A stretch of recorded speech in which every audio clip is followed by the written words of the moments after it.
This next segment is brought to you by Blue Cross and Blue Shield's National Labor Office. You know, Blue Cross and Blue Shield companies formed out of a need to provide affordable health care to teachers, to loggers, and miners. That was back in 1965, 60 years ago. That's when the Blues developed the National Labor Office to strengthen its commitment to organized labor. Well, today, Blue Cross and Blue Shield's National Labor Office remains focused on America's workers, advocating for affordable and equitable health care, partnering with strategic alliances to provide industry-leading products and services, and proudly serving more than 18 million unionized workers, retirees, and their families, all working hard for America's working families and for the health of America.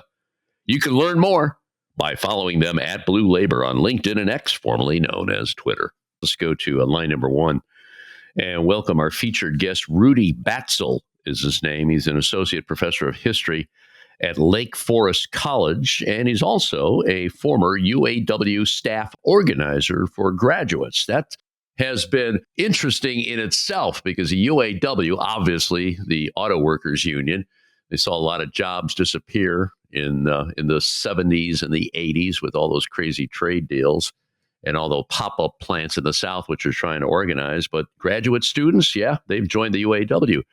And Rudi is one of them. Hey, Rudi, welcome to America's Workforce. Thanks for joining us today. And maybe we could get a little more on your background before we proceed here. And this is a series. We started this last year, by the way, called it Labor 130. It was the 130th anniversary of Labor Day, the signing of Labor Day into law by Grover Cleveland, 1894. Well, now it's 131 years, so we're taking a look at what happened in the past, especially with the rise of unions. And part of that is the decline of unions and how important unions are to the middle class. So a little more on you and talk to me. I see you're from the Midwest here, Michigan, Wisconsin. You know, that's hardcore unionism there, brother. Go ahead. Thank you. Great to be with you. Great to be on America's #1 union podcast. Nowhere I'd rather be. So, yeah, I grew up in the rural Midwest. My parents were elementary school teachers, but we faced a lot of economic loss of jobs, moving around. So I had a very working class upbringing, I would say. Educated. We had a lot of books around with parents being teachers, but we had more credit card debt than assets around, and so that definitely shaped me growing up. Like we have the ideals of American equality, but it quickly became very clear some people have way more than they need, and other people don't have enough, and that seemed really messed up. I mean, I remember thinking that as a kid, really.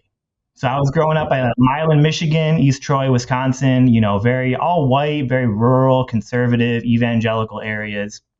This is kind of my high school youth in these little towns of like 3,000 people. Like the other thing for inform my research, which is about sort of class and race and how we think about these two things, is my older brother, who after my parents split up, is 9 years older than me. He played a big role in raising me.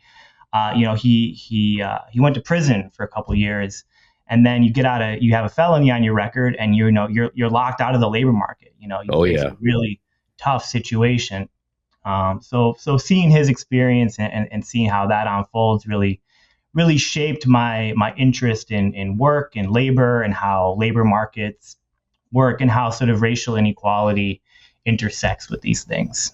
Well, I'm looking at the schools you attended. I'm very impressed. Graduate of Columbia, Cambridge, and then you got your PhD from Harvard. And with that background, I'm sure you've been monitoring what's been going on with the Trump administration. Yeah. Columbia paying, $220 million. Harvard, well, they got some resources. They're standing tall and standing against this administration. Any thoughts on what's going on in those two respective universities? Yeah, it's a mess. I mean, Columbia's already struck a deal. I can't say I've ever been too proud of them. They really fought the grad students there, and they've been pretty nasty with their labor relations. And it's no surprise to me that they were kind of willing to roll over and strike a deal. There's an article by a sociologist called State Making is Organized Crime, Charles Tilley. And I think Trump is reminding us this is a shakedown operation, right? He's just threatening and and bullying these institutions and seeing how much you can shake them down for. But yeah, I went to these very fancy, very elite institutions, and I was very different from most of the people there, and that was a real education in class as well. And when I got to Harvard, it was right when grad student organizing was starting to pick up, and that became. I spent as much time or more time trying to form the union than writing my PhD sometimes. So I spent a lot of time figuring it out. I fought for our actually affiliation with the UAW, in part because I thought grad workers could have a real place in the UAW. That the union had gotten a lot smaller with all the deindustrialization and loss of auto workers' jobs. So, and I think you see that in 9A.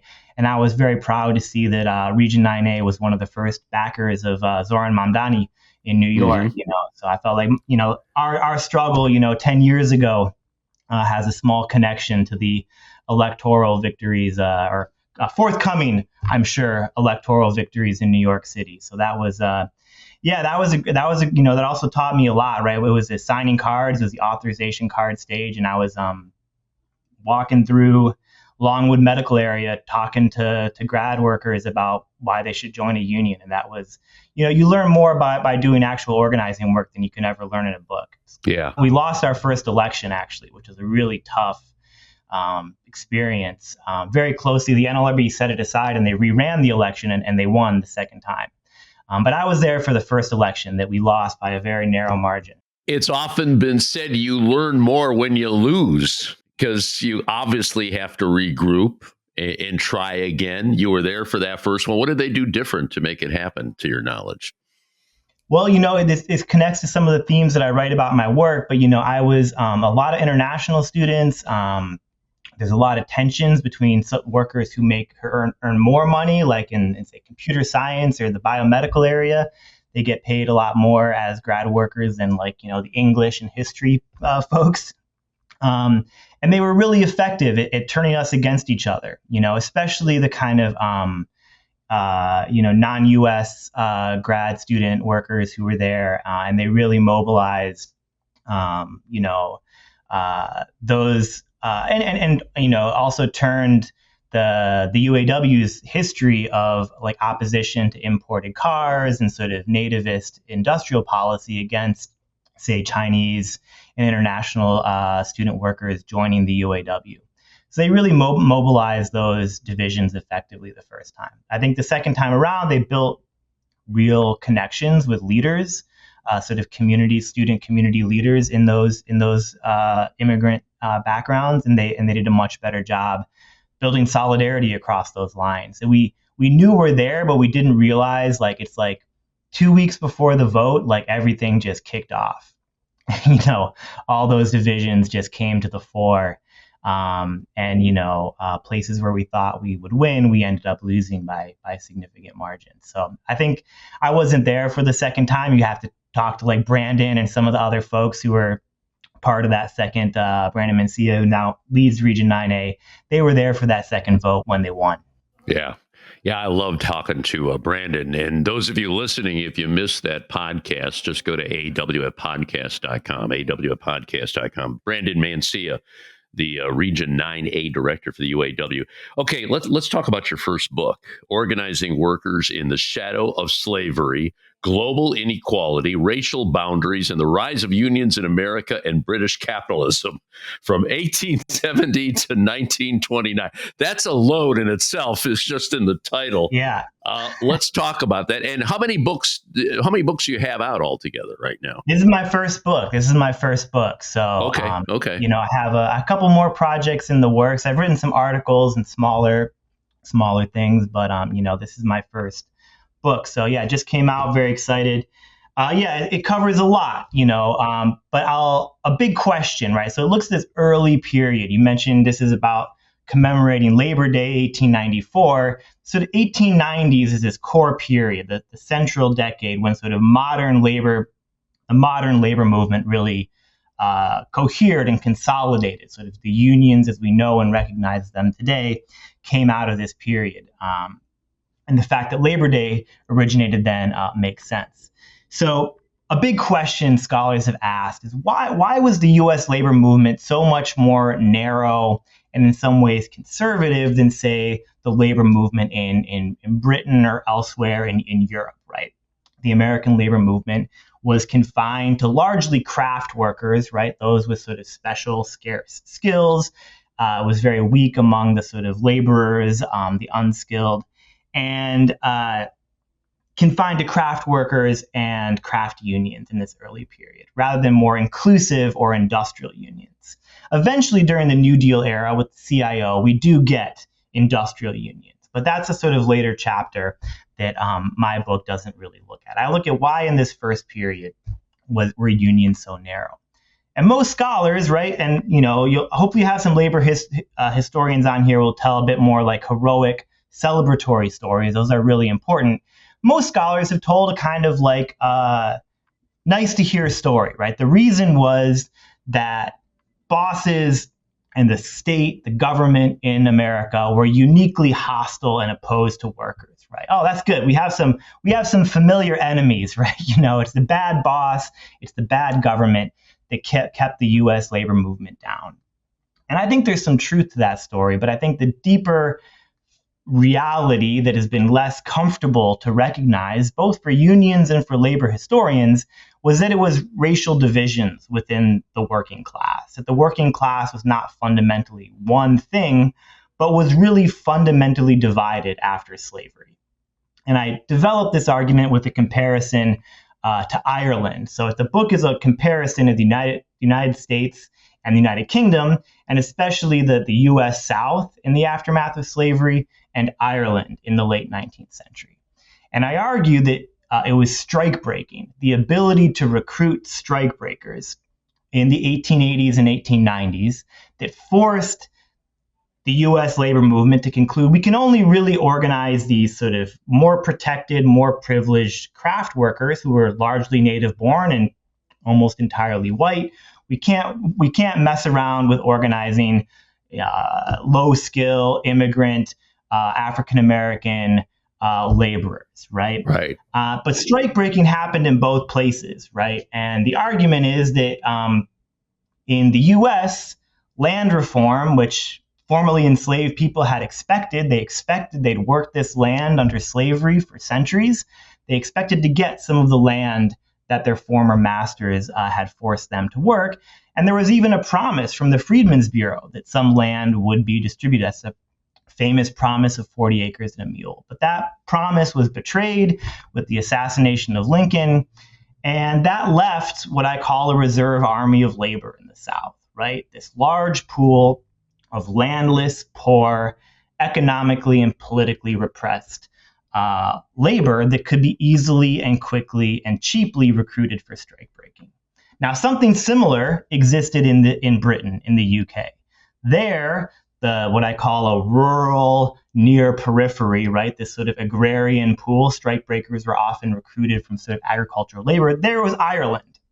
But in Ireland, land reform actually succeeded. There's something called the Land War in Ireland in 1879 to 1882.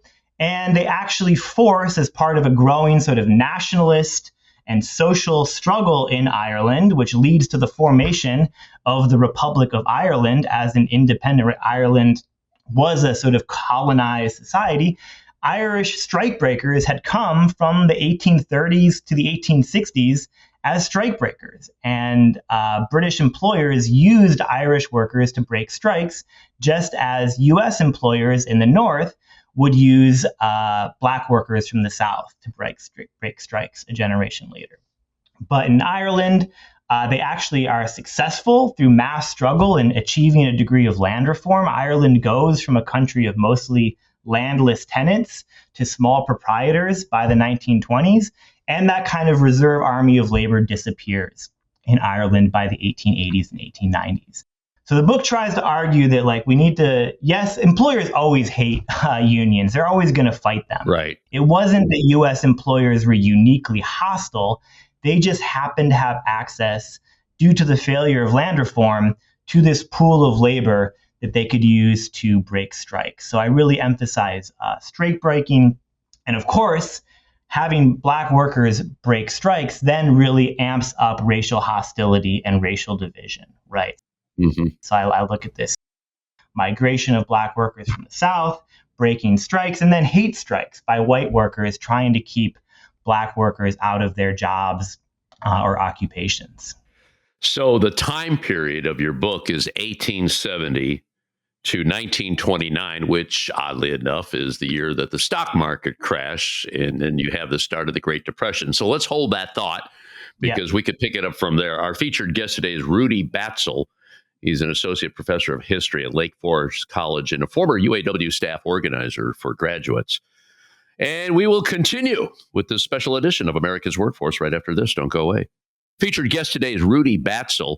He's an associate professor of history at Lake Forest College, former UAW staff organizer for graduates, which has exploded for the UAW over the last couple of years. And by the way, if you want to learn more about Rudi, he has a website, rudibatzell.com, and that's Rudi with an I, R-U-D-I, Batzell.com. We're talking about your first book, your only book, Organizing Workers in the Shadow of Slavery, Global Inequality, Racial Boundaries, and the Rise of Unions in America and British Capitalism. And that period was 1870 to 1929. 1929, the year of the stock market crash, and that's the year many said the Great Depression began, which I guess ended when we started World War II. I mean, there was a lot of policies by FDR. If you don't mind, let's pick that up because the 30s, that was when unions really got militant. UAW, for one. I mean, Teamsters, another one. A lot of the manufacturing, steelworkers, another one. In fact, the steelworkers were founded in Cleveland back in the late 1930s. My dad was a steelworker. And everything has changed since then, no doubt about that. These trade deals, we've seen a lot of jobs disappear. But if you don't mind, pick up from the early 30s here, what happened in America, and we could talk about where unions stand today and what they need to do to continue to have unions in America. Go ahead. Yeah, I mean, I think, right, the labor movement is essential. It's the only way that working class people are going to be able to improve their lives and fight for what they need. And the labor movement's in rough shape now, right? We need to think about how we can grow, how we can build the power. And I hope the book can offer some lessons to that. And, it looks at this early period where the labor movement was the AFL, it was craft unions, it was narrow. And the Great Depression produced something new, right? You had the rise of the CIO, the Congress of Industrial Organizations. Those two eventually federated together. But that did overcome some of that narrow initial divides and boundaries within the American labor movement. And that was really important. You have all of these great CIO unions, the steel workers, the auto workers, rubber workers, huge expansion of the labor movement. And who was included, right? Sort of poor immigrant laborers were actually part of the labor movement. It wasn't just the kind of skilled building trades, craft workers that the AFL had historically represented. So there's been a big tension in the labor movement. And I think the CIO's success is important to think about there, right? Labor leaders like Terence Powderly, who led the Knights of Labor in the 1880s, or Eugene Debs, who led the American Railway Union in the 1890s and then went on to be a very successful socialist candidate. They both made the argument that sort of you had to prioritize class demands and set racial issues to the side. The way to address racial inequality was to fight for the economic class demands of workers. And this is, I think, it remains a powerful way. Sort of racial divisions, racial tensions within the workforce is a point of potential weakness. And any good strategist would say we need to focus on our strengths, not our weaknesses, right? But I think a lesson is you can't ignore that, right? The labor movement needs to be able to walk and chew gum at the same time. We have to be able to fight for racial and economic justice. And the CIO was uniquely positioned to do that, I think, because of the prominent leading role of communists in organizing the CIO unions. And the Communist Party, informed actually both by the the experience of Black radicals who like went to the Lenin School in the Soviet Union and met actually some radicals from Ireland, where they had experienced this process of land reform, and they connected the Black experience in America with the Irish experience. And they had this idea of sort of foregrounding self-determination for Black people, right? That the African Americans were this sort of colonized people. And alongside the struggle of economic justice, the class struggle, there had to be a recognition of the primacy as well of the struggle of African Americans against racial domination, with a claim to land, right? And this was sort of, people were like, there's going to be a Black homeland in the South. It seemed kind of crazy to a lot of people. But if you tie it back to that denied promise of 40 acres and a mule, I think it makes sense. It's about the security, the autonomy that access to land would give you. And I think it's deeply rooted in that history. So the CIO had this and the communist organizers who played a really central role in actually doing the organizing work, bringing workers in, had a uniquely strong commitment to fighting racism and to acknowledging the centrality of civil rights demands, right? Mm-hmm. And I think that was a really unique thing. But what's tragic about the Communist Party, of course, is it was a sort of Stalinist authoritarian organization. And this anti-racist policy was very much top-down imposed on it from Moscow. It was not like American communists just embraced this anti-racism. No, they were ordered to follow this line from abroad. So there was a reality to it, but that sort of produced a lot of contradictions that eventually sort of crumbled. And, you know, the CIO unions did a huge amount to overcome racial divisions, right? They rhetorically at the national level, they were strong supporters of civil rights legislation.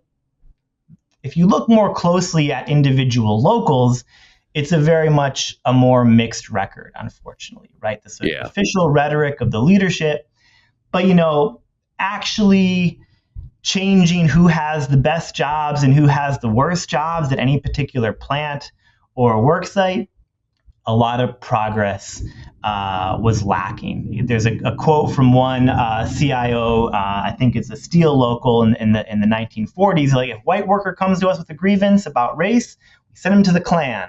If a Black worker comes to a grievance with us about race, we send them to the NAACP. We're just here for wages and working conditions, right?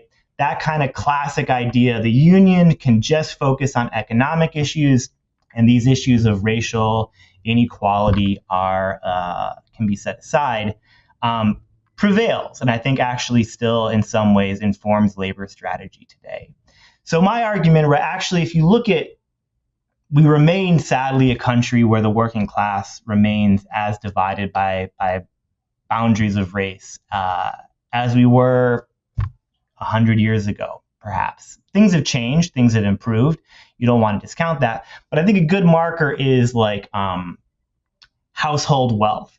And actually the largest wealth gap is among working class households. Or the data is by those with a high school education, working class households, those with only a household education.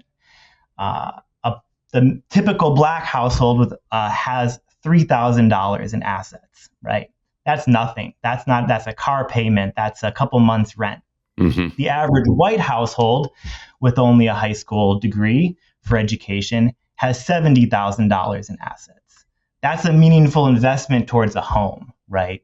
And I think that's where working class assets have traditionally been found. And home ownership is really important.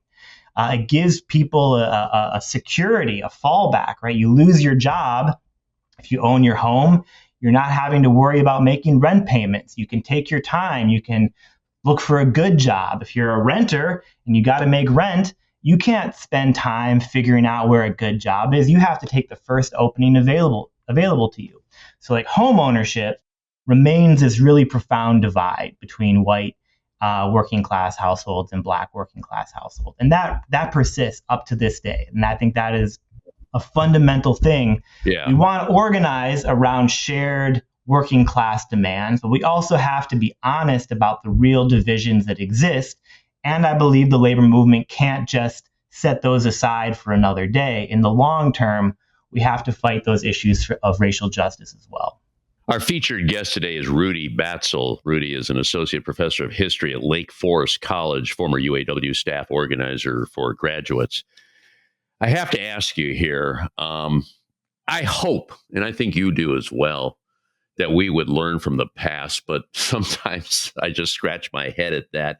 And I want to bring up a conversation that the former head of the AFL-CIO said back in 2008 when Obama was running for president. And there was a lot of union brothers and sisters that said, we can't elect a black guy. We can't do that. And Trumka came right out and said, hey, now, wait a minute. Slow down here. Take a deep breath. I mean, take a look at the landscape here. Take a look at what he stands for versus the other guy, which was John McCain at the time.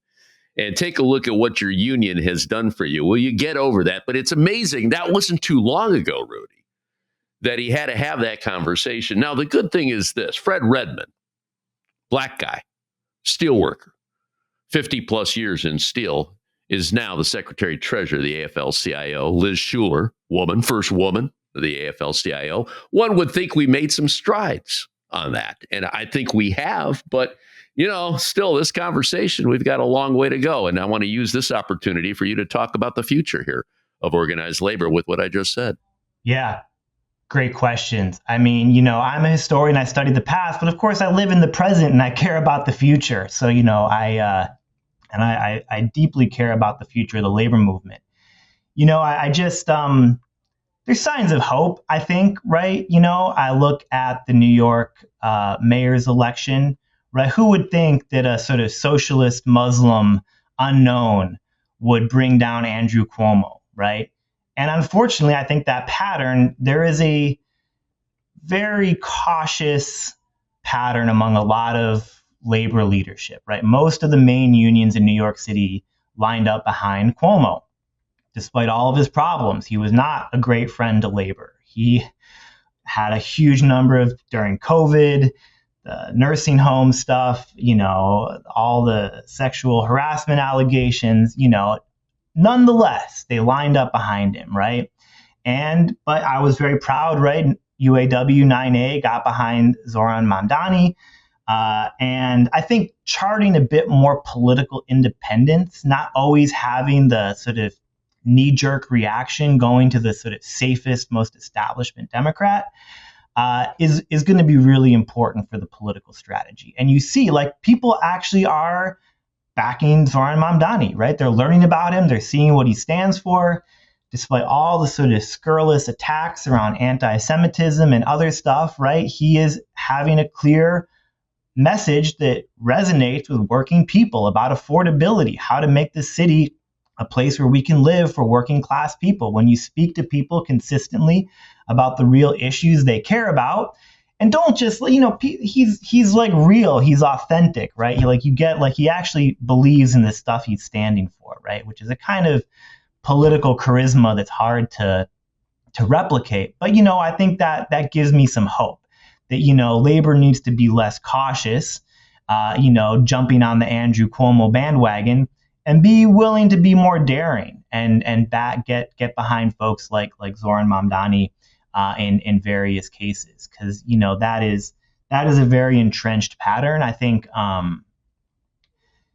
the UAW, right, having Sean Fain come to the fore, right, you know, has been a transformative moment in that union. Oh yeah. Yep. And that was it was it was much harder to kind of make the argument for joining the UAW when I was signing cards than it is today. You know, but like, you know, I believe, right, that a union is a democracy. Its members have real control, and it's so important to powerful to emphasize that rank and file democratic accountability. And so those are the two things, right? One, you got to organize the membership, have them really take ownership and leadership of their unions, chart a more independent political path. And, you know,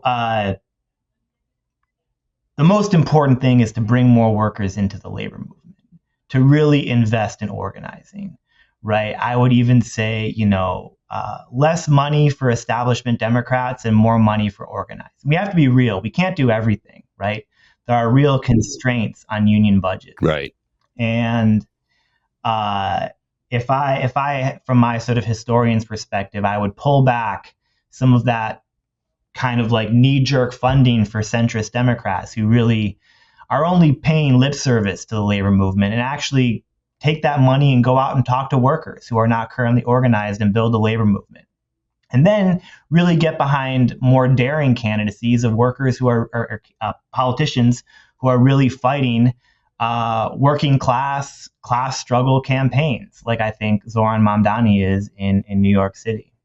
The old line, organize or die. Yeah. That's pretty much where we are right now. Rudi, this has been a great conversation. Thank you so much. Rudi Batzell is his name. He's an associate professor of history at Lake Forest College and a former UAW staff organizer for the Graduate Workers Union. All right, my friend, thank you so much. It's been a pleasure. Thank you. Again, great talk. I love talking to you. I could talk for hours on this subject, but we're going to have to button it up. I'm going to let you go, but let's keep in touch in the future. Okay, brother? I love that. Take care. Thank you. Solidarity to the workers.